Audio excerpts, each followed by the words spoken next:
Good evening friends. మేము యాక్చువల్గా ఇదంతా కూడా జర్నలిస్టుల తరఫున జర్నలిస్టుల నుంచి జర్నలిస్టులకు చేస్తున్న విజ్ఞాపన. ఇది బేసికల్గా మనందరం ఒకటే, ఒక కాకుల గుంపులో ఒక కాకికి దెబ్బ తగిలింది, మిగిలిన కాకులు పొడవకండి ప్లీజ్ అని చెప్పడమే ఇవాళ మా ప్రెస్ కాన్ఫరెన్స్ ఉద్దేశం. మేము 2-3 రోజులుగా మేము ఒక 250 మంది విమెన్ జర్నలిస్టులం చాలా కలవరం చెందున్నాం. ఇప్పుడు వస్తున్నాం కవరేజ్ అవన్నీ చూసి ఏం చేయాలి, వాళ్ళు మన వాళ్ళే, వీళ్ళు మన వాళ్ళే, మనం దీన్ని ఎట్లా పరిష్కరించుకోవాలి అన్న దానికి ఒక కొనసాగింపుగా ఈ ప్రెస్ కాన్ఫరెన్స్ పెట్టాము. అయితే ఈ ప్రెస్ కాన్ఫరెన్స్ మేము చాలా బాధతో స్టార్ట్ చేశాం, కానీ ఒక పాజిటివ్ నోట్ తోటి నేను ప్రారంభించబోతున్నాను.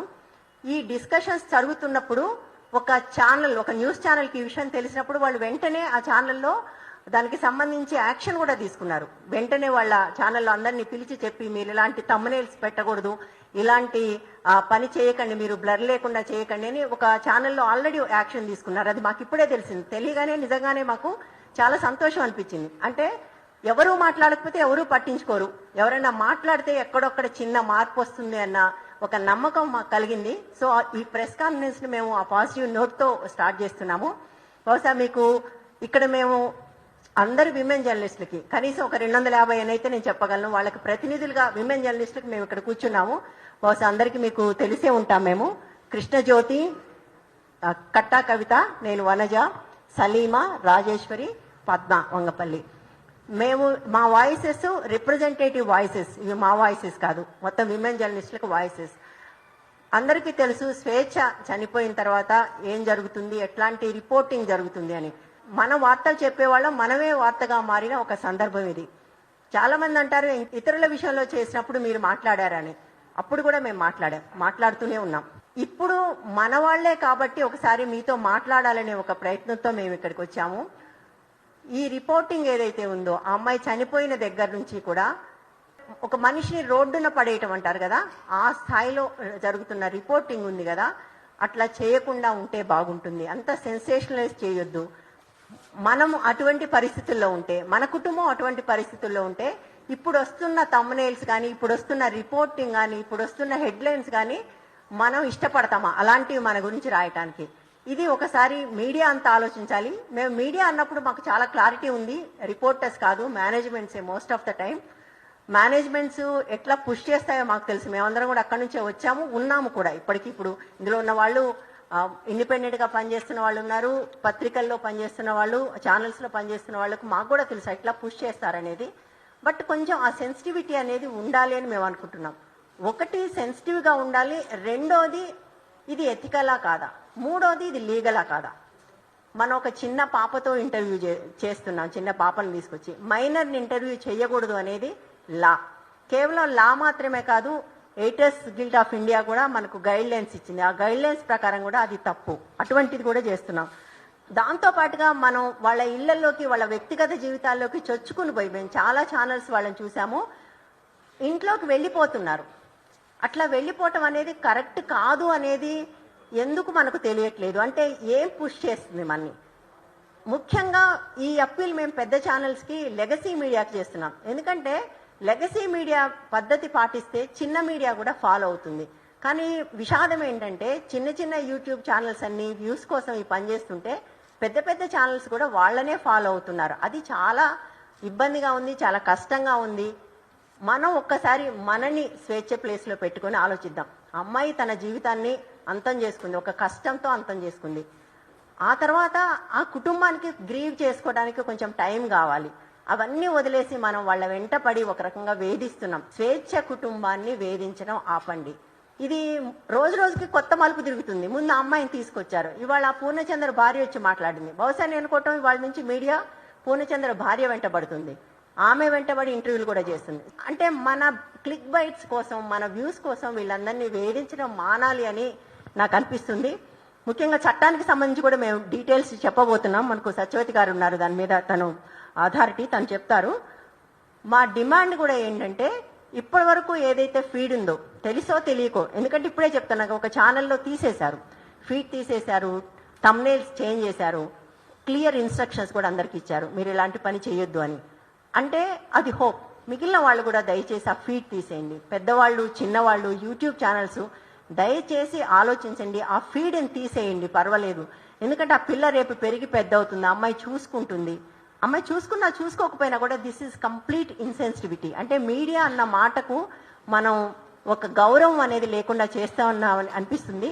సో బేసికల్గా మా డిమాండ్స్ ఇక్కడ విమెన్ జర్నలిస్టులుగా, స్వేచ్ఛ ఫ్రెండ్స్గా, ఒకటి, చట్టం సరిగా పనిచేయాలి.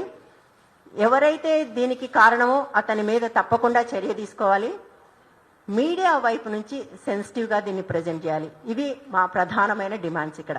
పోలీసుల వైపు నుంచి కూడా దర్యాప్తుకు సంబంధించి ఎవరైతే దర్యాప్తు చేస్తున్నారో వాళ్లే లీకులు ఇస్తున్నారు, వాళ్లే కాంటాక్ట్స్ ఇస్తున్నారు. పోలీస్ ఆఫీసర్స్ కూడా మాట్లాడుతున్నారు. అంటే సబ్ జ్యుడిస్ అనేది ఒకటి ఉంటుంది కదా, మీడియా ఎట్లా మాట్లాడకూడదో పోలీసులు కూడా అట్లా మాట్లాడకూడదు. కానీ పోలీసులు ప్రెస్ కాన్ఫరెన్స్లు పెట్టి మాట్లాడేస్తున్నారు. అది విచారణలో తేలాలి ఏం జరిగింది అనేది. నీకేం జరిగింది అనేది నువ్వు చెప్పకూడదు కదా.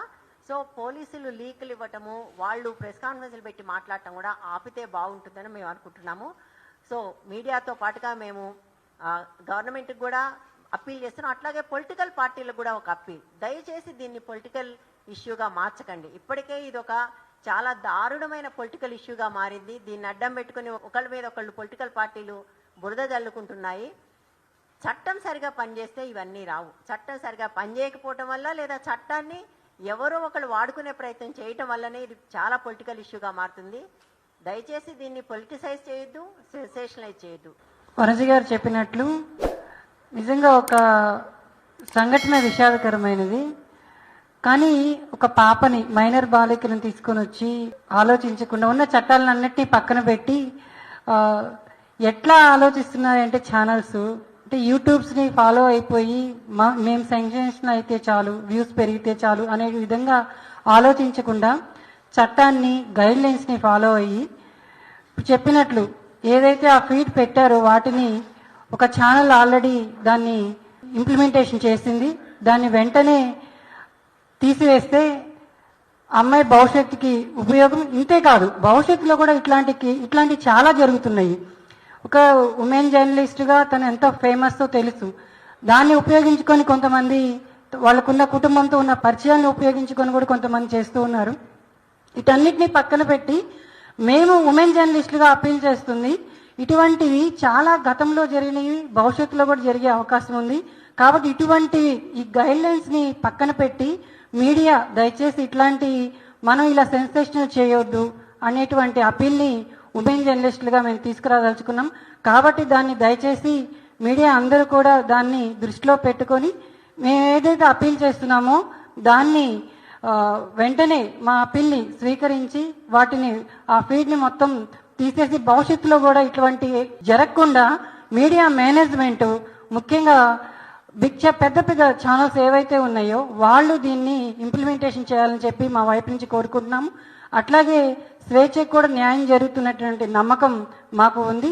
దానికోసం కూడా ఉమెన్ జర్నలిస్టులుగా మేము ఖచ్చితంగా ముందుంటాము. ఫస్ట్ మా అప్పీల్ అయితే దయచేసి ఉన్నటువంటి ఆ ఫీడ్ ఏదైతే తీసివేసి భవిష్యత్తులో కూడా ఇటువంటి జరగకుండా మా అప్పీల్ని స్వీకరించాలని చెప్పి మేము కోరుకుంటాం. మేము ఇక్కడ మా డిమాండ్ కూడా అనవసరమైన డిమాండ్ ఏం చేయట్లేదు. గైడ్ లైన్స్ ఏమున్నాయో అవి ఫాలో అవ్వండి చాలు. గైడ్ లైన్స్కి సంబంధించి మేమందరం ఒక 50 మంది విమెన్ జర్నలిస్టులు సంతకం బట్టి ఒక లెటర్ కూడా రాసాము. ఆ లెటర్ కూడా మేము రిలీజ్ చేస్తాము ఈ ప్రెస్ కాన్ఫరెన్స్ అయిన తర్వాత. అంటే డిజిటల్ కాపీనే ఉంది, అది కూడా మీ అందరికీ ఇస్తాం మేము. ఓకేనా? మీడియాలో ఉన్నప్పుడు, మెయిన్ స్ట్రీమ్ మీడియాలో కానీ, యూట్యూబ్స్లో కానీ, పత్రికల్లో పనిచేస్తున్నప్పుడు చాలా సంఘటనలు, ఇట్లాంటి సంఘటనలు మనం కవర్ చేస్తూ ఉంటాం. అప్పుడు కూడా చాలా సందర్భాల్లో చాలా మంది ఇలా రాశారు, ఇలా రాస్తున్నారు, ఇలా కామెంట్ చేస్తున్నారు మహిళల గురించి, పిల్లల గురించి అంటున్నప్పుడు మేము విమెన్ జర్నలిస్టులుగా మాలో మేము ప్రశ్నించుకుంటున్నాం. దీన్ని ఎట్లా మనం ప్రశ్నించాలి, ఎట్లా మీడియా సంస్థలకు తెలియజేయాలి, ఎట్లా దీన్ని ఇలాంటి వార్తల్ని ప్రసారం చేయకుండా ఉండాలి, ఇట్లాంటి కవరేజ్ చేయకుండా ఉండాలనేటువంటిది చాలా సందర్భాల్లో విమెన్ జర్నలిస్టుల మధ్య ఈ చర్చ వచ్చింది. అయితే ఈరోజు స్వేచ్ఛ మరణం మేమందరం కూడా మూకుమ్మడిగా ఐక్యంగా మీడియా సంస్థలకి, మన సంస్థలకే మళ్ళీ మనం ఒక అప్పీల్ చేసే ఒక పరిస్థితికి మనం అందరం నెట్టబడ్డాం అనేటువంటిది ఒక బాధాకరమైనటువంటి పరిస్థితిలో ఇవాళ మేము మాట్లాడుతున్నాం. ఇవాళ స్వేచ్ఛ, నిన్న ఇంకొక సంఘటన, రేపు ఇంకో సంఘటన. ఆ సంఘటన జరిగినప్పుడు మీరు మాట్లాడారా, అట్లా మాట్లాడారా, మీరు అప్పుడు ప్రశ్నించారా అని చాలా మంది కూడా బయట నుంచి క్వశ్చన్లు వచ్చినటువంటి మా దృష్టికి వచ్చింది.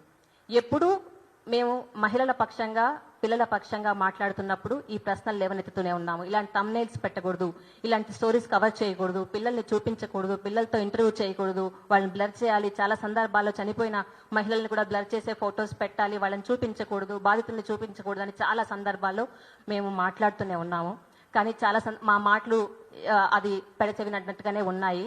కనీసం ఈ సందర్భంగా ఒక స్నేహితురాల్ని, మా అందరికీ ఆత్మీయురాలుగా ఉన్నటువంటి స్నేహితురాల్ని కోల్పోయిన ఈ దుఃఖంలోంచి మీ అందరికీ చేస్తున్నటువంటి మీడియా సంస్థలకి, మీడియా యాజమాన్యాలకి, యూట్యూబ్ నిర్వాహకులకి, యూట్యూబ్ సంస్థలకి, పత్రికా యాజమాన్యాలకి అందరికి కూడా మా అందరి రిక్వెస్ట్, ఇది మహిళల రిక్వెస్ట్, మహిళా జర్నలిస్టుల రిక్వెస్ట్.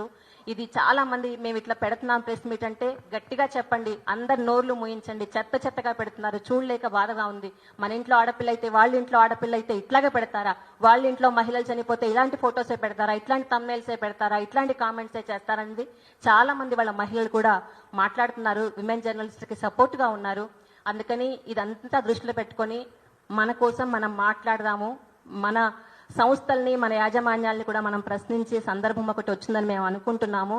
అందరూ కూడా దీన్ని సున్నితమైనటువంటి విషయంగా ఆలోచించాలి. చట్టం కూడా మనం చూస్తుంది కాబట్టి ఏదో ఒక రోజు మనం చట్టం దృష్టిలో కూడా నేరస్తులుగా అయ్యే సందర్భాలు కూడా ఉంటాయి కాబట్టి దాన్ని కూడా దృష్టిలో పెట్టుకొని ఖచ్చితంగా ఇప్పటిదాకా వచ్చినటువంటి అమ్మాయి విజువల్స్ కానీ, వీడియోస్ కానీ, ఇంటర్వ్యూస్ కానీ వెంటనే తీసేయాలి. వాళ్ళ పేరెంట్స్తో మాట్లాడినటువంటి వీడియోస్కి తమ్నైల్స్ మార్చాలి. ఖచ్చితంగా ఏది కూడా సెన్సేషన్ కోసం చేయకూడదు అనేటువంటిది మా అందరి వైపు నుంచి చేస్తున్నటువంటి విజ్ఞప్తి. నేను ఒక విషయం చెప్పదలుచుకున్నానండి. ఆ ఫ్యామిలీకి క్లోజ్ అసోసియేటెడ్గా ఉన్నదాన్ని, నేను అసోసియేషన్తో ఉన్నదాన్ని. పాప వీడియోస్ పెట్టినప్పుడు కొంతమంది కళ్ళు బ్లర్ చేసిరు, కొంతమంది మాస్క్తో నేసిరు. సో పాప ఏమన్నదంటే, అమ్మ కొంతమంది మొహం ఈ కళ్ళు చూపించిరు, కొంతమంది చూపించిరు, మొత్తంగా నేనేంటో రివీల్ అయింది. రేపటి నాడు నేను ఎట్లా ఫేస్ చేయాలి అనేది తను ప్రశ్నించింది. సో రేపు అమ్మాయి ఏదన్నా తయారవుతుంది అంటే దానికి బాధ్యులం మనం అవుతాం, మీడియా అవుతుంది. కాబట్టి ప్లీజ్ ఆ అమ్మాయి వీడియోలు అన్నీ తొలగించండి. ప్లస్ స్వేచ్ఛ క్యారెక్టర్ అసాసినేషన్ ఆపండి. మీరు వ్యక్తిత్వాలను మీరు డిసైడ్ చేయకండి. ఇన్వెస్టిగేషను పోలీసులు చేస్తారు, చట్టం చేస్తుంది. అదేమైనా ఉంటే ఏం జరుగుతుంది అనేది రిపోర్ట్ చేయండి. కానీ ప్లీజ్ వ్యక్తిత్వ హననం ఆపండి. దయచేసి ఆ కుటుంబాన్ని ఇంకా ఇబ్బందుల్లోకి నెట్టకండి. Thank you. మీలో ఎంతమందికి press council of India design చేసిన నార్మ్స్ ఫర్ జర్నలిస్టిక్ కాండక్ట్ తెలుసు? కొంచెం అరేంజ్ చేయుతారా ఎవరైనా? సో అది మీడియా మన కోసం డిజైన్ చేసిన నార్మ్స్ ఏంటో మనకే తెలియకుండా మనం ఇన్నేళ్ళ నుంచి పనిచేస్తున్నాం. సో ఇలాంటి టైంలో, ఇలాంటి పరిస్థితుల్లో సెన్సిటివిటీని మనం ఎలా ఎక్స్పెక్ట్ చేయగలం? ఎక్కడి నుంచి ఎక్స్పెక్ట్ చేస్తారు? ప్రజలందరూ ఎక్కడి నుంచి ఎక్స్పెక్ట్ చేస్తారు? బికాజ్ వాళ్ళ వాయిస్ మనం కాబట్టి మన నుంచి ఎక్స్పెక్ట్ చేస్తారు. కానీ మనకే తెలియనప్పుడు మనం ఎలా రిపోర్ట్ చేస్తున్నాము? మన పేపర్స్ కానివ్వండి, వెబ్సైట్స్ కానివ్వండి, యూట్యూబ్ ఛానల్స్ కానివ్వండి, టీవీ ఛానల్స్ కానీ చూస్తే అదే రిఫ్లెక్ట్ అవుతుంది. ఒకటి సింపుల్ ఇది చెప్తాను నేను. ఒక వ్యక్తి ఆత్మహత్య చేసుకుంటే అది మెంటల్ హెల్త్ ఇష్యూ అవుతుంది, కానీ అది మనం రిపోర్ట్ చేస్తే అది పబ్లిక్ హెల్త్ ఇష్యూ అవుతుంది. అది తేడా. సో ఒక వ్యక్తి చనిపోయిన దానికి, మీడియా రిపోర్ట్ చేసిన దానికి మధ్యలో అంత తేడా ఉంది. అలాంటప్పుడు దాన్ని ఒక సైకలాజికల్ ఇష్యూగా మనం చూసి అర్థం చేసుకొని రిపోర్ట్ చేయాలి. సో పొలిటికల్ రిపోర్టింగ్ చేస్తున్నప్పుడు కానివ్వండి, హెల్త్ రిపోర్టింగ్ చేస్తున్నప్పుడు కానివ్వండి, ఇంకేదైనా ఫీచర్ రైటింగ్ చేసినప్పుడు కానీ మనకంటూ కొన్ని గైడ్ లైన్స్ ఉంటాయి కదా. ఒక ఫార్మాట్ కానివ్వండి, నాన్ ఫార్మాట్ ఏదైనా కానీ, rules and regulations, dos and don'ts ఉంటాయి కదా. అలాగే క్రైమ్ రిపోర్టింగ్ దగ్గరకు వచ్చినప్పుడు కూడా ఉంటుంది. కానీ suicide is not a crime. ఒకప్పుడు ఉండేది, సూసైడ్ అటెంప్ట్ చేస్తే దానికి చట్టరీత్యా అది నేరం కాబట్టి అని ఉండేది. కానీ తీస్తారు, అది లేదు. సూసైడ్ని మెంటల్ హెల్త్ ఇష్యూగానే చూస్తుంది గవర్నమెంట్ అయినా కానీ, కోర్ట్ అయినా కానీ. సో కమిటెడ్ సూసైడ్ అని రాయకూడదు. They attempted suicide or he or she died, took her or his life, ఇలా రాస్తారు. మనం ఏం చేస్తామో కమిటెడ్ సూసైడ్, కమిటెడ్ అన్న టర్మే యూజువల్లీ కమిటెడ్ క్రైమ్ కని వాడతాం. Suicide is not a crime, అది mental health issue like I said. So భాష, మనం ఏ భాష మాట్లాడుతున్నాము, ఎలా యూజ్ చేస్తున్నాము అన్న దాన్ని బట్టే మన మనస్తత్వాలు, మన పెరిగిన పరిస్థితులు కానివ్వండి, ఇంకేదైనా కానీ, మన మేనేజ్మెంట్ వ్యవహారం కానీ, ఇంకేదైనా కానీ, మా ఎడిటర్స్ ఎలా ఇన్ఫ్లుయెన్స్ చేస్తున్నారని కానీ, ప్రతిదీ ఇన్ఫ్లుయెన్స్ చేస్తుంది భాషే. ఆ భాష మనం సరిగ్గా వాడేలా చూసుకుంటే ఇలాంటి పరిస్థితి రాదు. అండ్ చిల్డ్రన్ గురించి ఆబ్వియస్లీ చెప్పారు, మైనర్స్ గురించి చెప్పారు. యాక్చువల్లీ మైనర్స్ గురించి ఇంకా మన దగ్గర ఎవరు కేసు పెట్టలేదు, కానీ ఇప్పటికీ పెట్టుంటే మనందరం, బిలీవ్ మీ, మనందరం జైల్లో చిప్పకూడు తింటూ ఉంటాం. ఇన్ఫ్యాక్ట్ నాకు తెలిసి పెట్టాలనుకుంటున్నారు కూడా. ఇప్పుడు ఎవరైతే యూట్యూబ్ ఛానల్స్ కానివ్వండి, ఇంకెవరైనా కానీ ఆ చైల్డ్ ఐడెంటిటీని రివీల్ చేసిన వాళ్ళందరి మీద కేసెస్ పెడతామని డిసైడ్ చేస్తున్నారని కూడా మాకు తెలుసు. ఇంతవరకు ఎందుకు తీసుకొచ్చుకుంటాం మనం? సింపుల్ అవేర్నెస్, లీగల్ అవేర్నెస్ కానివ్వండి, లేకపోతే మామూలుగా ఎంపతితో రాసినా కానీ ఒక స్టోరీని ఇంత దూరం తీసుకొచ్చుకోవాల్సిన అవసరం ఉండేది కాదు. అండ్ అక్యూజ్డ్ గురించి ఈవెన్ సూసైడ్ నోట్స్ అయినా కానివ్వండి, లేదా అక్యూజ్డ్ రాసిన లెటర్స్ అయినా కానివ్వండి, అవన్నీ కూడా యాక్చువల్లీ డీటెయిల్స్తో సహా బయటికి పెట్టకూడదు. అది ఇన్వెస్టిగేషన్ ఆఫీసర్ అంటే ఇక్కడ పోలీస్, అది వాళ్ళు చూసుకోవాల్సిన విషయాలు అవన్నీ. యాక్చువల్లీ వాళ్ళు కూడా మీడియాతో మాట్లాడడానికి లేదు, లా అందుకు కూడా పర్మిట్ చేయదు. సరే, వాళ్ళు రాసుకుంటున్నారు, వాళ్ళకి పబ్లిసిటీ కావాలి వాళ్ళు చెప్పుకుంటున్నారు, కానీ మనం ఎందుకు వెళ్తున్నాం? కేసు పెడితే మనకు కూడా వెళ్తాము కోర్టుకి. సింపుల్. ఒకటేసారి రోజంతా 24/7 ఇంకేం న్యూస్ లేనట్టు అదే టెలికాస్ట్ చేస్తాము, పెద్ద పెద్ద కవర్ స్టోరీస్ రాస్తాము. సెన్సేషనలిజం ఎందుకంత మనకి? మేనేజ్మెంట్స్ అడిగాయా? నో చెప్పలేరా? నేను చాలాసార్లు నో చెప్పా, నేను రాయనని చెప్పా. మా ఎడిటర్కి నాకు పిచ్చి గొడవలు కూడా అయ్యాయి. నేను రాయనంటే రాయనని చెప్పా, ఉద్యోగం తీస్తారు తీసుకోమని చెప్పా. నేను రాయను అంతే. ఏమైనా అయితే రేపు పొద్దున ఎడిటర్ ఏమో కానీ నేను జైలు పోవాలి, ఖచ్చితంగా వెళ్తాను నేను అలాంటివన్నీ చూస్తే. ఎడిటర్స్ కూడా, సబ్ ఎడిటర్స్ కానివ్వండి, వీడియో ఎడిటర్స్ కానివ్వండి, కాపీ ఎడిటర్స్ కానివ్వండి, ఎవరైనా కానీ ఆ పర్టికులర్ కాపీని హ్యాండిల్ చేసిన వాళ్ళు ఎవరైనా లీగల్ యాక్షన్కి గురవుతారు. సింపుల్. ఇప్పుడు మనల్ని మనం కాపాడుకుందామా వద్దా చెప్పండి?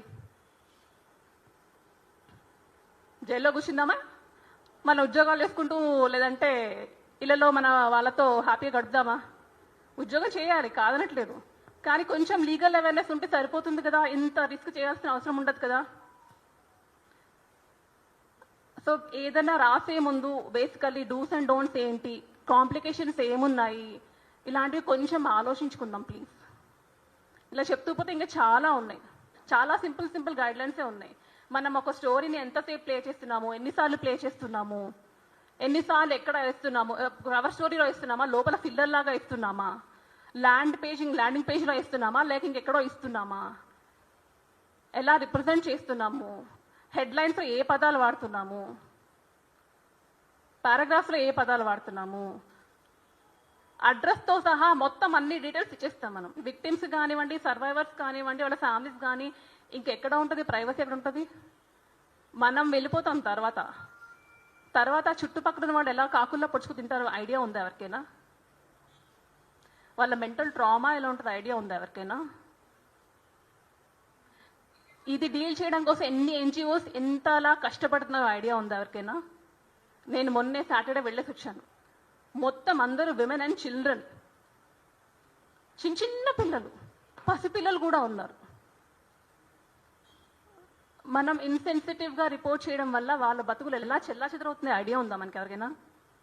ఒకసారి ఎవరైనా కుదిరితే వెళ్ళి చూడండి, మేబీ అప్పుడైనా మనకి కొంచెం సెన్సిటివిటీ వస్తుందేమో.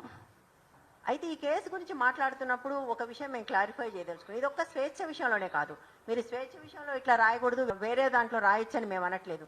ఏ విషయంలో, ఏ కేసు విషయంలో అయినా కూడా ఇట్లా రాయకూడదు, ఇట్లా సెన్సేషనలైజ్ చేయకూడదు అనేది మా కోరిక, మా రిక్వెస్ట్ కూడా. ప్లీజ్ చేయకండి. సో 2 నిమిషాలు సత్యవతి గారు. దాదాపు ఇదే ప్రెస్ క్లబ్లో ఒక 10 వరకు జెండర్ సెన్సిటైజేషన్ సంబంధించిన ట్రైనింగ్ ప్రోగ్రామ్స్ చేసాం భూమిక నుంచి. కానీ మీలో ఎవరు రాలేదు, చాలామంది రాలేదు. మేము 12-1 గంట వరకు అట్లా కూర్చుని వెళ్ళిపోయిన రోజులు ఉన్నాయి. అంటే ఇక్కడ ఉన్న వాళ్ళలో కానీ మీడియాలో చాలామందికి పోక్సో చట్టం ఏం చెప్తుంది అనేది డీప్గా తెలుసా? ఏముంది దాంట్లో? నిన్నటి నుంచి జరుగుతున్న ఒక మీడియా రాస్తారు, ఆ అమ్మాయి చెప్పిన విషయాలు బట్టి అతని మీద పోక్సో కేసు పెట్టేశారు అని చెప్పి రాస్తారు. పోక్సో కేసు పెట్టేశారు అని చెప్పిన తర్వాత కూడా మీడియా వెళ్ళి వాళ్ళతో మాట్లాడుతుంది. ఆ పాపని అంటే అదేదో వేశారు కానీ ముసుగు కనిపిస్తూనే ఉంది అటుపక్క నుంచి ఇటుపక్క నుంచి. నేను ఈ పోక్సో సంబంధించిన కొన్ని చట్టం ఏం చెప్తుంది, ఎందుకు తెలుసుకోవాలి మనం అనేది చదవదలుచుకున్నాను. పిల్లల పేర్లు, తల్లిదండ్రుల పేర్లు, నివాస స్థలాల వివరాలు మీడియాకి తెలియచేయకూడదు, మీడియా అస్సలు బయట పెట్టకూడదు. కానీ మనం చేసింది ఏంటి, ఆ అమ్మాయి ఎక్కడ చదువుతుంది, ఏం చదువుతుంది, ఎప్పుడు బయటకు వెళ్తుంది, ఎప్పుడు బయటకు వస్తుంది, ఇవన్నీ బయట పెట్టాం. రేపు పొద్దున ఆమె స్కూల్కి వెళ్తుంది, ఆమె పరిస్థితి ఏంటి? ఎవరైతే ఇప్పుడు ఇందాక నేను ఒక మీడియా క్లిప్పింగ్ చూశాను, ఆ పాప ఇటు తిరుగుంది, చుట్టూ బోర్డు మంది కెమెరామెన్ ఉన్నారు, మీరందరూ కూడా బుక్ అవుతారు. ఇది సిడబ్ల్యూసీకి వెళ్ళింది కేసు, నేనే కంప్లైంట్ చేశాను. చైల్డ్ వెల్ఫేర్ కమిటీ ఉంది. పిల్లల విషయంలో చాలా సున్నితంగా ఉండాలి. మనకి స్త్రీల పట్ల సున్నితత్వం ఎట్లా కోల్పోయాం, అక్కడ ఎట్లాగో మనం ఎప్పుడో ఇదైపోయినాం, కానీ పిల్లల పట్ల కనీసం. ఆ పిల్లల తల్లి చనిపోయింది, ఏమవ్వాలి ఆమె ఆమె ఆమె చదువుకున్న స్కూలు, ఆమె అన్ని బయట పెట్టేస్తే ఆ పిల్లల లైఫ్ ఏమవుతుంది అసలు? అదొకటి. చట్టాన్ని కూడా గౌరవించరా? చట్టంలో ఏముంది, ఆ చట్టం ఎంత సీరియస్గా ఉంది, ఎన్ని సంవత్సరాల శిక్ష ఉంది అనేది చాలా ఉంది. వీటన్నిటి మీద నిజానికి చాలా పెద్ద అవేర్నెస్ ప్రోగ్రామ్స్ చేయాల్సిన అవసరం ఉంది. మరి మీడియాలో ఎంతవరకు జరుగుతుందో నాకైతే తెలియదు. పిల్లల ఫోటోలు, పేర్లు బహిరంగ ప్రకటించిన వారికి 1 సంవత్సరం జైలు శిక్ష విధించబడుతుంది. పిల్లలను పోలీస్ స్టేషన్ తీసుకెళ్లరాదు. సివిల్ డ్రెస్లో ఉన్న మహిళా పోలీస్ అధికారి మాత్రమే పిల్లలతో మాట్లాడాలి. సున్నితంగా విషయాలు అడిగి తెలుసుకోవాలి. కానీ మన వాళ్ళు పోలీస్ స్టేషన్ కూడా తీసుకెళ్ళిపోతారు.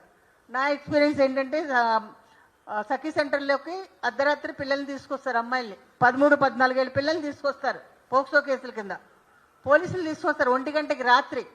చాలా గొడవ అవుతుంది నాకు వాళ్ళతో. ఎలా తీసుకొస్తారు మీరు ఇప్పుడు? మళ్ళీ పొద్దున్నే వచ్చి పోలీస్ స్టేషన్కి తీసుకెళ్తారు రికార్డ్ చేయడానికి అంటారు. తీసుకెళ్ళకూడదు కదా, తీసుకెళ్తారు. కానీ ఇప్పుడు మేము వెళ్ళిన తర్వాత మేము పంపించాము, వస్తే మీరు ఇక్కడికి రండి అని చెప్పి బెదిరిస్తే ఇప్పుడు తీసుకెళ్ళడం మానేశారు. న్యాయస్థానంలో పరీక్షించే సమయంలో నిందితుడు పిల్లలకు కనపడకుండా చర్యలు తీసుకోవాలి. అలా జరుగుతుందా? అటు ఇటు పాప ఇక్కడ ఉంటుంది, అఫెండర్ అటు ఉంటాడు. ఇద్దరిని కూర్చోబెట్టే పోక్సో కేసుల దగ్గర ఇద్దరిని కలిపి కూర్చోబెట్టి మాట్లాడుతుంటారు. ఈ చట్టం బాలలపై జరిగే లైంగిక దాడులను తీవ్రంగా పరిగణించి కఠినమైన శిక్షలను విధించింది. కనీసం 10 సంవత్సరాలు, గరిష్టంగా జీవిత ఖైదు రుజువైతే జరిమానా 2 విధించబడతాయి. అంటే ఈ చట్టం చాలా సీరియస్గా ఉంది. కానీ మనం చేస్తున్నది ఏంటి? అదొక్కసారి దయచేసి అందరూ మీడియా సంస్థలు, ఇప్పుడు నేను కూడా భూమిక నుంచి చాలా సంవత్సరాలుగా మీడియాతో పనిచేస్తున్నాం. మీడియాకి ఎప్పుడో లెటర్స్ రాసాం. Sexual harassment work place act వచ్చిన తర్వాత అన్ని మీడియా సంస్థలకి మీ దగ్గర ఐసీలు పెట్టారా అని లెటర్స్ రాస్తే ఒక్క మీడియా సంస్థ నుంచి రిప్లై లేదు. అంటే మీడియాకి బాధ్యత లేదా? వచ్చిన చట్టం ఎట్లా అమలవుతుంది? అక్కడ పనిచేస్తున్న మహిళా జర్నలిస్టుల పరిస్థితి ఏంటి, వాళ్ళ విషయాలు ఏంటి అనేది కూడా అంత సెన్సిటివిటీ లేకుండా మీడియా ఉంటే మీరు ప్రజలకు ఏం చెప్తారు? ప్రజలు మీ నుంచి ఏం నేర్చుకుంటారు? అది ఖచ్చితంగా నేర్చుకోవాలి. పిల్లల పట్ల దయచేసి దయచేసి దయచేసి ఇక ముందైనా వాళ్ళ మొహం మీద పెట్టేసి చెప్పు. నేను మొన్న చూశాను చెంచల్గూడ విమెన్ ప్రిజన్లో, అక్కడ కూడా అంతే. చెప్పండి చెప్పండి చెప్పండి చెప్పండి పరిగెడుతున్నారు అమ్మ నాన్న. వాళ్ళ ఎంబడబడి వాళ్ళ మూతి దగ్గర పెట్టేసి ఏం చెప్తారు? వాళ్ళకి అంత కష్టంలో ఉన్న వాళ్ళు చెప్పండి చెప్పండి చెప్పండి ఏంటి చెప్పాలి? వాళ్ళ దుఃఖం గురించి చెప్పాలా, వాళ్ళ బాధ చెప్పాలా, వాళ్ళు పడుతున్న వేదన చెప్పాలా, ఏం చెప్పాలి? ఏం కావాలి మీకు అనేది నా ప్రశ్న. ఏం కావాలి? గంటకి ఏం కావాలి మీడియాకి? కానీ క్షణానికి ఏం కావాలి? దయచేసి ప్లీజ్, ఇది చాలా ఆల్రెడీ సైబర్ క్రైమ్కి కంప్లైంట్ వెళ్ళింది. ఎవరెవరి ఫోటోలు ఉన్నాయి, ఎవరెవరు మీడియా వాళ్ళ థంబ్నైల్స్ ఉన్నాయి, అవన్నీ కూడా ఆల్రెడీ సైబర్ క్రైమ్ ఎస్పీకి వెళ్ళినాయి. తర్వాత సిడబ్ల్యూసీ చైర్పర్సన్కి ఇవన్నీ కంప్లైంట్, ఇట్లా పిల్లల్ని ఇట్లా ఎక్స్పోజ్ చేశారు, మీరు ఇన్వాల్వ్ అవ్వండి అని చెప్పి అక్కడ కూడా కంప్లైంట్ వెళ్ళింది. చట్టాలు ఉన్నాయండి, చట్టాలనే గౌరవించండి దయచేసి. ఈ 2 మా డిమాండ్స్. ఇంగ్లీష్ మొత్తం ఒకసారి రాజేశ్వరి సమ్మరైజ్ చేస్తుంది. just take 2 minutes. This may not be the summary, but just as much as I remember, I'll put it together. So, for good or bad, media continues to have a lot of responsibility and it has a lot of influence. I think we are forgetting in our rush for getting views that we also have this responsibility. There is a difference between human error and humanity and also journalistic ethics and voyeurism. So somewhere these lines are getting blurred. So while it is as an individual our responsibility, what we have come here to say is that apart from being an individual with humanity and sensitivity, you should also remember that we are breaking law by actually sensitizing news, by reaching out to children and by not blurring their images, by putting sensitized headlines. There are a lot of rules, ethics, code of conduct that as Satyavati ma'am said, we have been doing a lot of workshops. So I think it's time to go back to these ethics and codes of conduct, and for our own safety, if not for humanity, I think it is time we remembered this and we thought once before actually covering such news. We can tell our editors that we do not want to take the risk of breaking law for just a few views. I think that is one very important takeaway. And our demands are straight and simple. Remove all the videos where you've covered this news, where you've shown the kid, where the thumbnails are there. Please remove all of them. And already some of the media have done so, and we thank them. And it is also the responsibility of the legacy media, because I think the smaller YouTube channels will follow, do not follow, but they are very small to make an impact. But the legacy media has a lot of impact. One video of this has a lot of reach. So why don't you take the lead and sacrifice just a few views in the whole bigger picture, and then not take up such news and do not sensationalize. And I think most of the legacy media actually is broadcasting this news in their digital channels. But let me tell you that all of us, when we work, we know that if there is a channel and a digital channel and we don't see, as a viewer, they don't see much of a difference. So I think the legacy media has this responsibility on them to kind of take this lead and bring some change, or at least start kind of being sensible and sensitive towards these issues. And those are the last 2-3 things that Vanaja ma'am said, is that we are appealing to not just the media, we are appealing to the police, we are appealing to the government, and and also definitely, especially political parties, do not politicize this. And this is today Swechha, tomorrow one more girl. It's just not that she's our colleague, but it is also, I think this is time we talked about it more openly. And as women journalists, we people sitting here are just representing all the entire women journalist force in Hyderabad. We've been feeling very bad about it. We've been, our colleague is in the middle of it. We have been working with her till yesterday and she's no more there. And instead of dealing with the sadness, we are dealing with these videos where her child is being shown, and it is very insensitive and, as ma'am said, illegal. So that is one thing, and I think more or less I've covered everything. So I think this is our appeal. This is our, and we are actually also giving out our press note. We are giving a letter to we are giving an open letter where we talk about these things. We are also talking about the code of Editors Guild of India's codes, which actually are violated by actually broadcasting such videos, by showing a child and by questioning a child on your camera. As ma'am said, all of us who are in that video holding the mics, from the reporter to the editor to the person who has done the graphic, everyone will be held responsible if a law takes its course. So I think it is time we are sensible and sensitive in the first place. At least if we cannot be that because of all the pressures, let's remember we cannot break law. Thank you so much. Thank you so much. ఈ letter మేము digital copy అందరికి పంపిస్తాము. Invitation వచ్చినాక press club నుంచి we will send this letter to everyone.